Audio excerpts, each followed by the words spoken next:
ನಮಸ್ಕಾರ ವೀಕ್ಷಕರೇ, busy plus ಪಕ್ಕಾ ಸುದ್ದಿ ವಾಹಿನಿಯ ಸುದ್ದಿ ಬೆಳಕಿಂಡಿಗೆ ಸ್ವಾಗತ. ನಾನು ನಿಮ್ಮ ವಾಹಿನಿಯ ವರದಿಗಾರ ಸಂಗಮೇಶ್ ಕುಶಿಗಿ.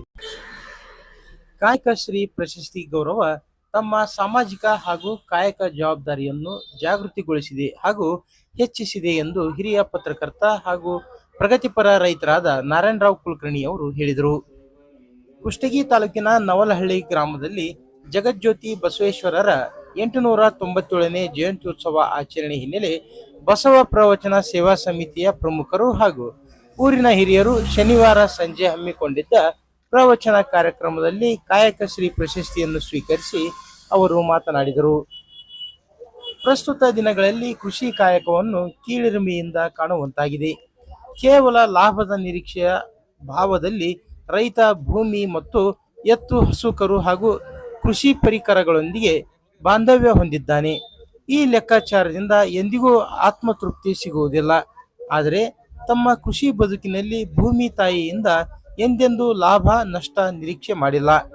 ಉತ್ತಮ ಆರೈಕೆಯಿಂದ ಹೆಚ್ಚು ಪ್ರೀತಿಸಿದ್ದೇನೆ. ಹೀಗಾಗಿ ತಮ್ಮ ಕುಟುಂಬದ ಬದುಕು ನೆಮ್ಮದಿಯಿಂದ ಕೂಡಿದೆ. ಭವಿಷ್ಯದಲ್ಲಿ ಹೀಗೆ ಇರುತ್ತದೆ ಎಂದು ಆಶಾಭಾವನೆ ವ್ಯಕ್ತಪಡಿಸಿದರು. ಅದೇ ರೀತಿ ಪತ್ರಿಕಾ ರಂಗದಲ್ಲಿ ಯಾವುದೇ ಫಲಾಪೇಕ್ಷೆ ನಿರೀಕ್ಷಿಸದೆ ಕಳೆದ 35 ವರ್ಷಗಳಿಂದ ಸಾಮಾಜಿಕ ಜವಾಬ್ದಾರಿ, ಬದ್ಧತೆ ಹಾಗೂ ನಿಸ್ವಾರ್ಥದಿಂದ ಸುದ್ದಿಗಾರನಾಗಿ ಕಾರ್ಯನಿರ್ವಹಿಸಿಕೊಂಡು ಬರುತ್ತಿದ್ದೇನೆ. ಹೀಗಾಗಿ ಕುಷ್ಟಗಿ ತಾಲೂಕಿನಲ್ಲಿ ಪ್ರೀತಿ ಗೌರವ ಸಿಗುತ್ತಿದೆ. ಜೊತೆಗೆ ಇಂದು ಕಾಯಕ ಶ್ರೀ ಪುರಸ್ಕಾರ ಸನ್ಮಾನ ಗೌರವ ಲಭಿಸಲು ಕಾರಣವಾಗಿದೆ ಎನ್ನಲು ಹೆಮ್ಮೆ ಎನಿಸುತ್ತದೆ ಎಂದರು. ಕರ್ನಾಟಕ ಗ್ರಾಮೀಣ ಬ್ಯಾಂಕ್ ನಿವೃತ್ತ ವ್ಯವಸ್ಥಾಪಕ ಎಂ ದೇವಪ್ಪ, ಸಾಹಿತಿ ಹನುಮಂತಪ್ಪ ಇಟಿಯವರ್, ಶಿಕ್ಷಕ ಲೇಖಕ ಕಿಶನ್ ರಾವ್ ಕುಲಕರ್ಣಿ, ವಕೀಲ ಅಮರೇಗೌಡ ಪಾಟೀಲ್ ನವಲಹಳ್ಳಿ ಸೇರಿದಂತೆ ಇತರರು ಮಾತನಾಡಿದರು. ಇದಕ್ಕೂ ಮುನ್ನ ಗುಣದಾಳದ ಶರಣೆ ಮಾತೋಶ್ರೀ ಚಂದ್ರಕಲಾ ಅಮ್ಮನವರು ಶಿವಶರಣೆ ಅಕ್ಕಮಹಾದೇವಿ ಅವರ ಜೀವನ ಚರಿತ್ರೆ ಕುರಿತು ಪ್ರವಚನ ನೀಡಿದರು.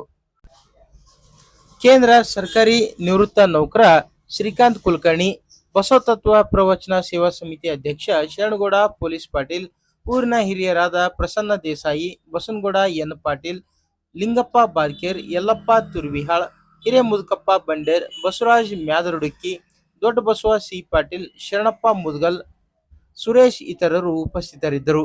ಸಾಹಿತಿ ಮೌನೇಶ್ ಬಡಿಗೇರ್ ಕಾರ್ಯಕ್ರಮ ನಿರ್ವಹಿಸಿದರು. ದಾನನಗೌಡ ಪಾಟೀಲ್ ಕಾರ್ಯಕ್ರಮದಲ್ಲಿ ವಂದಿಸಿದರು. ನಾವು ತೀರಿಸಬೇಕನ್ನೋದು ಭಾವನೆ ಬಹಳ ಕಡಿಮೆ ಆಗ್ತಾ ಇದೆ.